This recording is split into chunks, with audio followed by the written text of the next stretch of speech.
it takes way more to warm up for a 10 rep max back squat for me than it does ring muscle ups.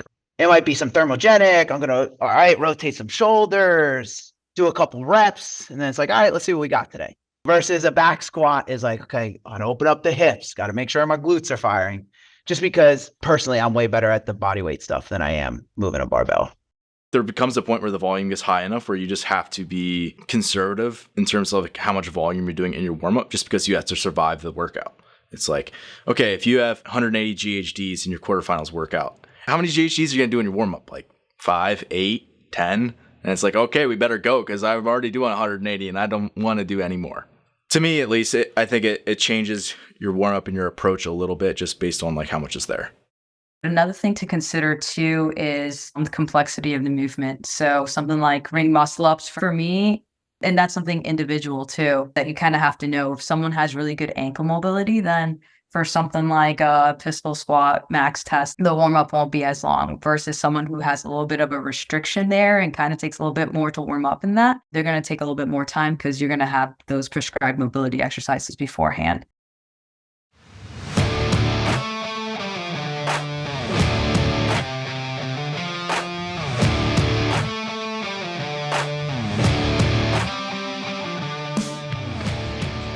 The Fitness Movement is brought to you by Zor Fitness. We offer coaching and individualized program design, as well as educational content for coaches and athletes. It's all at one place, zorfitness.com. Welcome back. Today we're going to be talking part 2 of our rep max testing. First part was sort of geared towards 1 RM, 1 rep max, and very low rep maxes. And more so weightlifting geared. This one's going to be more focused around the body weight tests, and by the nature of that, meaning that we're going to do multiple reps at whatever we're doing. So either a rep max or having a set amount for time or an AMRAP of a certain movement. So basically the examples we're going to be using is like for us, we use a 5-minute strict handstand push-up test. We use things like 30 ring muscle ups for time, and then contrasting that to like a rep max of each of those.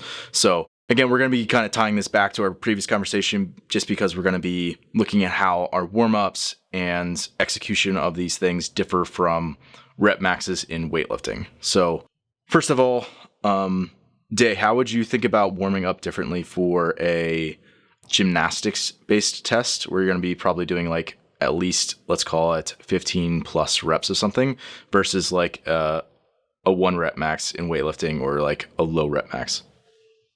Yeah. One thing I'll keep similar is like that thermal warm up, some active mobility things to kind of get the body prepped. So that's definitely going to be something that I'm going to keep the same amongst the two. What I'll start to change in terms of warm up for those are adding in like derivatives of the movement. So for example, for if I'm doing ring muscle ups, I'll do like low ring transitions or something like that. Something that is a derivative of the movement to kind of get the certain body parts kind of greased up and oiled up and ready to go for that. And just like kind of mimic that, break the movement apart, maybe strict ring dips, things like that. So those would be like the biggest focuses I would do that obviously you don't do with the weightlifting. So those are the biggest changes between the two. Yeah, in my mind, it's like if you're doing like some of these body weight tests, it's like they're sort of like binary where you either like do it or you don't. Whereas like weightlifting is very easy to be incremental with it, where it's like you snatch with 20 kilos, then you go to 95 pounds for us Americans, right? 115, 135. You keep like building linearly up. Whereas like a ring muscle up, there's no easy way to do that, right? Like you are basically forced to do, as you said, like derivatives of the movement, where it's not like you either do the ring muscle up or you don't. Well, it's like, well, sort of like you can sort of do like this low banded, transition. You can do ring dips, you can do strict pull ups or kips, right? So like you basically break down the pieces of the movement so that you can make it more like lower barrier to entry, like warm up style things. And before you actually go to do the movement itself. Is there anything you'd be adding to that list of considerations while warming up, Chris? No, I think that makes sense. I think for me, right, like, there's also for me a lot of like joint opening, I'll say. Maybe I mean, with the snatch in particular, you take a lot of joint opening, but for a lot of the other lifts, let's use the clean or like a back squat, right? You want to open your hips and stuff like that. But I feel like for me, you making sure your lats and shoulders are loose so you can get like a full arch in a kipping in a bar muscle up or something like that is super important. And maybe I don't need as much of like a expansive warm up, like you said, where it's like incrementally building up as you do in the gymnastics portion movements. Because there's only so far you can break it down before building fatigue, right? Like if I'm building to a max snatch, and let's say it's not, but let's say I can snatch 250, right? Oh, 275. 275. Yeah, 275. Okay, 275. So like the amount of fatigue I'm going to build up hitting a couple snatches at 95, hitting a couple snatches at 150, it's zero, right? Like if I'm snatching 275, I'm pretty freaking strong. So like doing 5 warm-up snatches at 95 pounds is nothing, right? Whereas if I could do 20 ring muscle ups, yes, doing 5 to 10 ring muscle ups in warm up is not going to fatigue me, but relative to the example I just gave in the snatch, it is going to be a higher level of fatigue, right? So you have less build up and kind of trying to figure out, and a lot of it is making sure your joints are open and ready to go, so that when you in earnestly jump up, you're prepped to just start ripping away at reps. Yeah, and also like what Chris was mentioning, like if you're snatching 275, then when you're warming up with 95 pounds, obviously it's super light for you. So like that relativity that's there with weightlifting, where we use percentages. With like gymnastics movements and body weight, that's where I would go more with like, okay, if you can do 30 handstand push-ups in a minute or whatever, I don't know, then 5 is not going to be a lot versus someone who could only do 8 to 10 in a minute. So kind of having percentages so you have in mind of when you're building up to it to kind of get a feel. Once you're fully warmed up and doing like practice rounds, essentially, like knowing how much is a lot and a little, and not fatiguing too early before you actually start that test.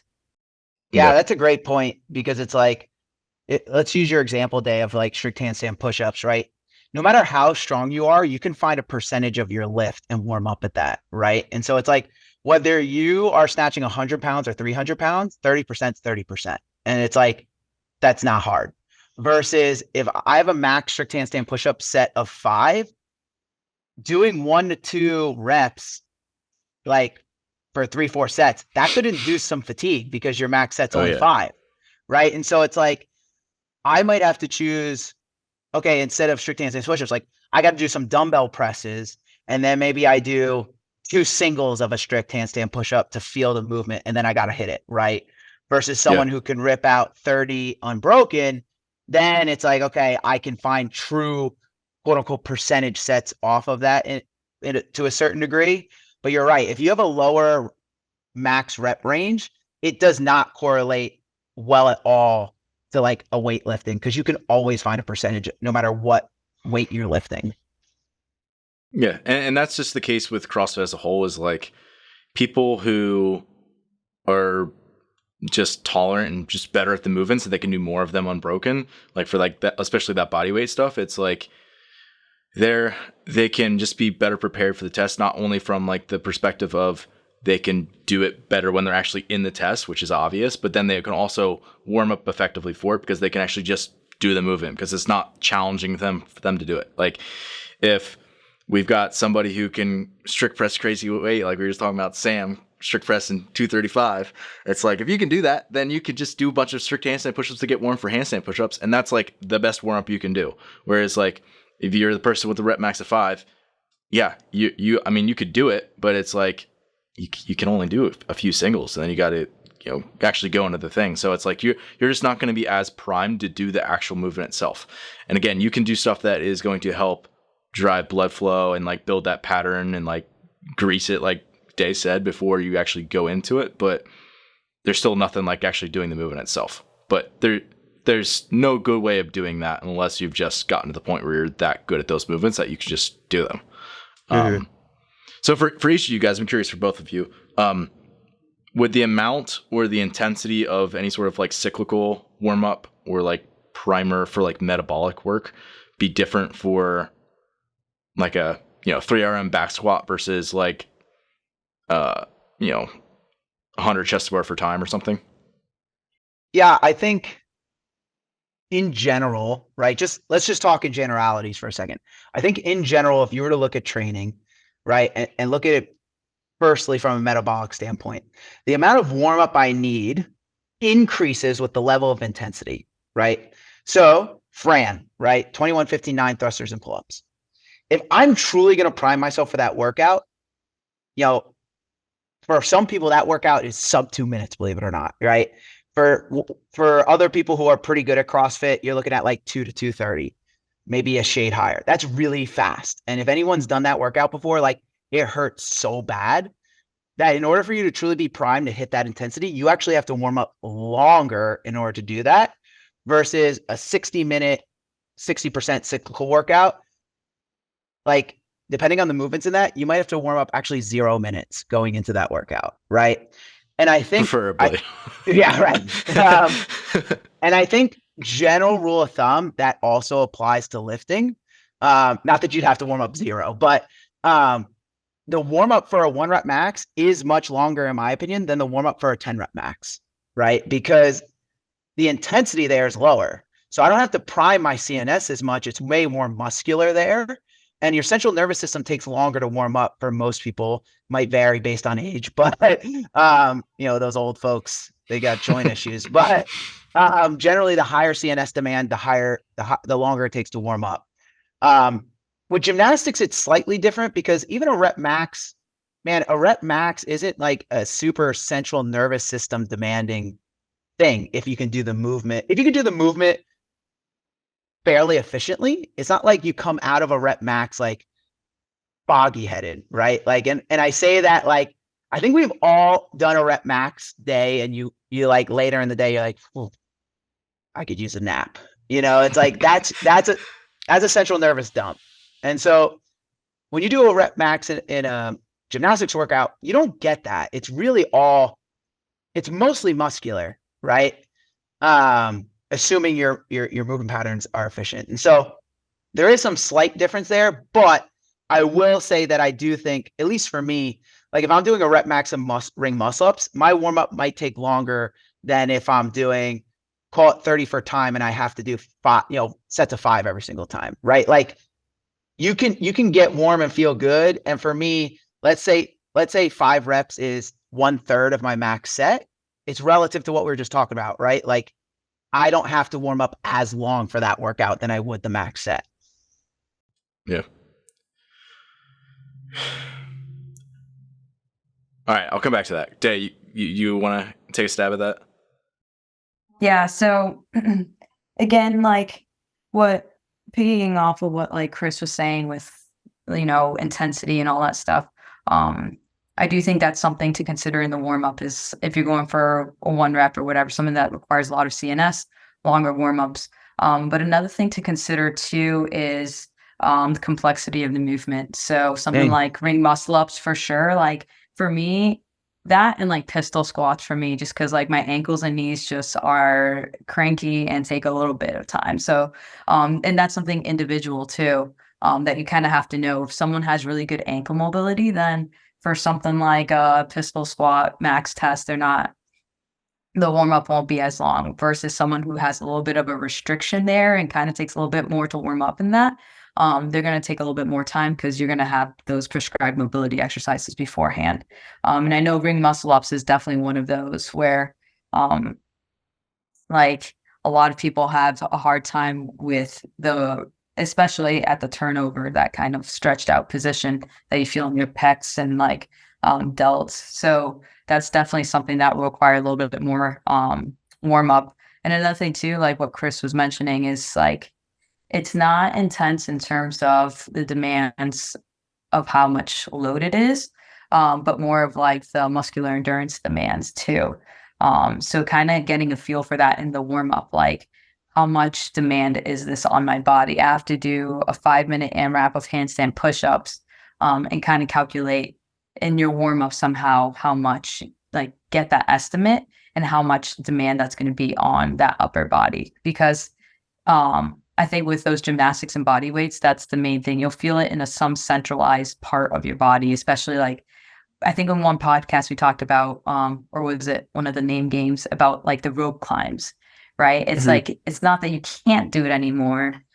Physically, it's just like, you're just going to feel it in your forearms, and like that grip strength is going to be gone, and that pulling is just like no longer there. And we've seen it time and time again at like, at competitions where like someone can physically do it. They have the energy. It's just like that centralized part of their body, whatever it is, depending on movement, just gives out, and they just constantly fail. And you'll see that a lot with the handstand push-ups and the ring muscle ups too. So in the warm-up, kind of gauging that feel within that. Yeah. One of the things that in my mind, if it's like a rep max of these gymnastics movements, like for example, if it's a rep max of ring muscle ups for someone who's pretty proficient, that'll definitely get metabolic, and that would be very different in my mind than if it was like 200 for time for someone who's very efficient, right? Like 200 for time, you're like, oh, I'm probably gonna rip my hands doing this. I'm probably gonna be sore for like a month. So it's like, all right, I should probably do like 2 reps in my warm up and just sort of like waltz into it and go about my work, because the density is gonna be so low, because the volume's so much. So for me, like when I think about how you properly warm up for something like this, it's like the denser the work going to be. So like if you're doing like these big unbroken sets, and it's going to get pretty nasty pretty quick, and you're going to have to really push the pace because you could be more intense with it because the volume's lower, then you should probably be more warmed up and have done more like practice reps in your warm up, versus if like there becomes a point where the volume gets high enough where you just have to be conservative in terms of like how much volume you're doing in your warm up, just because you have to survive the workout. It's like, okay, if you have 180 GHDs in your quarterfinals workout and you didn't have access to it because you didn't have a CrossFit facility at the time. I'm raising my hand. It's like, how many GHDs are you going to do in your warm up? Like 5, 8, 10? And it's like, okay, we better go, because I'm already doing 180 and I don't want to do any more. It's like, I'm just trying to survive it at that point. Right. So to me, at least, I think it changes your warm up and your approach a little bit just based on like how much is there. For sure. Yeah, totally agree. How might it be different building up to let's say like,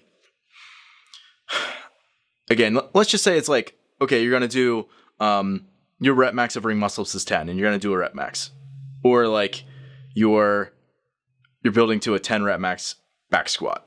So like the reps are the same. You're doing 10 reps each. Is the way that you might build different just because of the nature of those two things? Like if you're doing like a 10 rep max back squat, do you like build past that weight at all? Or do you typically like stay there? That's a good question. I mean, I've definitely done shoot, I forget what I'm blanking on the name, but almost like overload sets where it's like I maybe don't.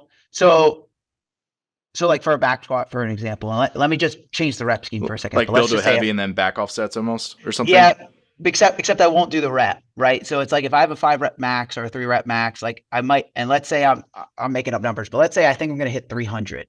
I might put 330 on the bar, unrack it and hold it for 10 seconds, then re-rack it back down to the 300, rest for a little bit, and then go do it, right? And the premise behind that is when you feel the heavier weight, when you go to do the rep, the weight feels lighter, right? That's pretty well documented that can happen, right? Yeah. That's not going to happen with gymnastics. No one's like, I think I'm going to hit 12 ring muscle up reps, so I'm going to start with 15 ring muscle up reps, and then I'm going to back down, right? You can't really do that. And for me specifically, and I'm going to venture to say Ben's in the same camp with this, it takes way more to warm up for a 10 rep max back squat for me than it does ring muscle ups, right? Like it might be some thermogenic. I'm going to, all right, rotate some shoulders, do a couple reps, and then it's like, all right, let's see what we got today. You know, versus a back squat is like, okay, I got to open up the hips, got to make sure my glutes are firing, just because personally, I'm way better at the body weight stuff than I am moving a barbell. So do you think that and Dave mentioned this earlier because he was like, okay, for pistols, or like Chris and I is like, okay, if we're gonna overhead squat to a max or something, I'm gonna be spending like an hour warming up. Maybe like Lucas Parker over here. But like, do you think that's I not, this is maybe my opinion, I'll just give my opinion. I think maybe that's like, some of that's the nature of the movement, where like, even if you're someone who's built well for squatting, like that's probably gonna be the case to a degree, just because like the demands for a squat are so high. But I think there are people who probably like, they're in the opposite boat of maybe Chris, where it's like, Chris, okay, he was always working on his like hip driven strength. So it's like, okay, you're going to be working on heavy squats basically as soon as you're fresh enough where you can feel like you can hit them again. And it's like, I feel like over the course of a career, that can kind of put you in the position where like, you're like, I have to spend forever getting my hips warm because I've squatted heavy for 3 days a week for the last 8 years. And it's like, for other people, I do think that becomes like, oh, I've done CrossFit and all these like shoulder driven movements for like, years on end, and I'm at the position where like my shoulders just ache all the time. And like, if I'm going to go do my rep max and I've been working on this really hard, it's like, I need to spend extensive time getting like my shoulders warm. So I think this is my opinion, I think that you're probably right, Chris, where like, I think certain movements are just a little bit higher in terms of like warm up demand. But then also I think like, that's probably at least our two experiences a little bit with the movement. Yeah, and I think some of that is also like, I think a lot of what we've said generally makes a lot of sense, right? But I think we all know people also that like, just their essence as an athlete and their training background. Like, I know I can name off the top of my head at least 2 or 3 people that it's like, they could roll out of bed after a bender and still squat a pretty heavy weight, And it's like, they might have to warm up more for a gymnastics piece, right? Versus other people who are like way more with who they are and how they move or how they've trained previously. Again, we've brought up before, Ben, like Ben and I come from a wrestling background where a lot of the training is body weight related, right? How do I manipulate my body in space? How do I manipulate your body in space? And then growing up, a lot of the quote unquote strength training is push-ups and pull-ups, right? And so that the level that develops a lot of upper body strength, a lot of upper body endurance that can translate into CrossFit, right? And so I do think some of that speaks to an essence of an athlete versus someone who's had to like labor at learning the gymnastics movements. And I think we've all either been one of those athletes or coached one of those athletes where it's like, man, it's a grind and a lot of boring work to try to like learn the skills and body positions to do these movements. And so that's someone who, once they get the movements, might take longer to warm up to do them relative to somebody else. So, Day, do you feel like anything chime in on that? I mean, like you were saying, like, okay, I can relate too. Like my pistols are like, no, I just want to give you a chance to speak about it. But like, okay, like, yeah, you mentioned like pistols. Like, again, for me, like that's one movement that like in particular is like, I could spend 40 minutes getting warm for pistols and they're going to feel great. If I spend 5 minutes, I'm going to be like failing reps. And it's like, what if you spend 40 minutes and they still feel like crap? What should we do then? Quick CrossFit or? I need to eat some carbs and sleep for 9 hours. Yeah. or grow some more ankle mobility. Yeah. Come back to it another time. Maybe I don't know. I'm just curious, like, what are your thoughts on that? Yeah, I think when you're comparing it to the original question, when you're comparing it to like a 10 rep max of a back squat versus like a gymnastics skill, I think one of the interesting like differentiating factors between the two is that like with a 10 rep max back squat, you'll have a goal, but let's say you reach that goal weight, it's like, oh, got to do this again because it actually felt good and now I have to put more weight on. And so the load is really undetermined for a lot of times. Like it's going to be maybe a lot more than what you expected. So if I'm just going to say 300-pound squat, right? If someone has a 300-pound squat for 10 rep max because they're a boss, and then that was their goal weight for that. And then they reach it and they're like, oh man, I actually had some juice left in me. So you're going to take a pretty extensive break relative to what we're used to, 5-6 minutes maybe, and do it again with a little bit of higher weight, right? So it's like that load on your body is a lot versus like if you're doing a 10 rep max ring muscle up, whatever test, it's the load, you know what it's going to be. You know what it's going to be, and you could plan it a little bit better because of that, based on how much you've been doing and like what your expected thing is. But you're going to have like an idea of what time it is that you're going to finish it at, versus like with the squats or any weightlifting movement, it's kind of based on how you're feeling that day, and it could go up or down from that. So it's like you may actually be putting in more work than what you expected. Makes sense.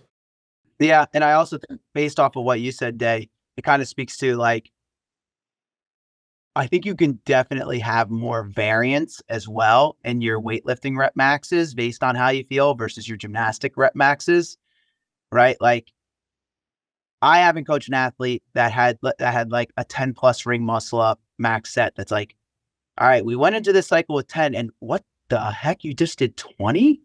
That's unbelievable. You know, it's like, or it's like, I didn't feel good today, and I can usually do 10 unbroken, and I could only do 2 today. You know, like those weird peaks, high peaks and low valleys at least in my experience, don't really happen with gymnastics maxes for folks who have, you know, pretty good competence in the movement, right? For folks who maybe just learned a movement, who like have hit a max set of 2 or 3 one time, like you'll have those. But I think we've all had weightlifting days where it's like, bro, I can't even hit 75% right now. What is going on, right? Where you just pack it in. And I think we've all had days on the other end where it's like, I don't know how I PR'd by that much. Like I feel unbelievable today. So yeah, that can definitely lead to more variance in testing than necessarily a gymnastics rep max. Yeah. And I think this, again, my opinion of that would be like, that's probably happening more frequently because freshness of nervous system, especially with like training for CrossFit, it's just like, it can just be all over the place, frankly. Mm-hmm. You do hard energy systems training and you like try to go do your percentages the next day and you're just like, you just feel flat. Mm-hmm. Whereas like the muscular endurance qualities are usually still there. Like, unless you got like, maybe the exception to that would be like, okay, you did like Murph and then like the next day you try to do like a max set of strict handstand push-ups and you've like DOMs. It's like affects the local muscle endurance. But like generally that's not happening near as much because like athletes will tell you that. Whereas like the nervous system thing could be like a little bit more sneaky. Mm-hmm. And I would pray to God you have a coach that isn't programming max strict handstand push-ups the day after Murph. And if you do, as an athlete, from just public service announcement, you might want to rethink some things if that's what's going on. Time for divorce. Yeah.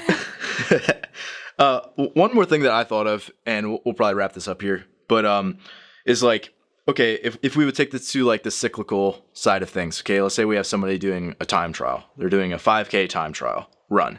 It's like, likely they're going to do like their calisthenics, get all the joints prepped, do all that stuff, and they're going to go through some like, obviously they'll spend some time running, but then they'll do some intervals or like strides at or likely quite above race pace.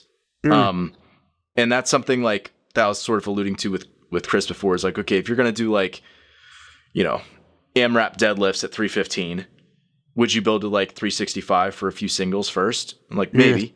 Whereas like, are you going to like put on a vest and do your strict handstand push-ups? Like do a few reps? Probably not. Mm-hmm. But like, to me, like when I'm thinking about that, like what my variations of that look like, I'm like, okay, if someone's very highly proficient at muscle ups, they might start to tweak things in the warm-ups a little bit to tailor to variation to basically make that movement almost like more challenging or like more demanding to then make it easier when they actually start the thing. With the same concept of like that time trial example, like race pace feels easier because you warmed up slightly above race pace. Whereas now it's like, okay, I do my ring muscle ups and I turn over really high, where I do my bar muscle ups and I really exaggerate like my push down. Things like that, where it's like, you're basically doing a slightly more challenging variation of that to prime yourself to then like be smooth and efficient and economical when you actually go to do the test. Yeah, makes sense. That's a hard thing to coach though. It's also a hard thing to execute on sometimes. Yeah, I think the hardest part with executing something like that is like it depends if someone like has experience with running and all that and knows what their like paces are. And then if they're able to calculate that, like, let's say if they're on a track or versus like not on a track, right? That's one thing, or if they're on an assault runner. But another thing too is like if you do like a heart rate version of that, kind of like going at a certain heart rate, I think it'd be useful to do for running, especially, like kind of get a feel for the heart rate. Cause like you could base a lot of a time trial off of that, making sure that someone stays within that range or what range they want to go to and getting a feel before they go into that. So there's like a lot of variables you could do with like different time trials in a cyclical sense.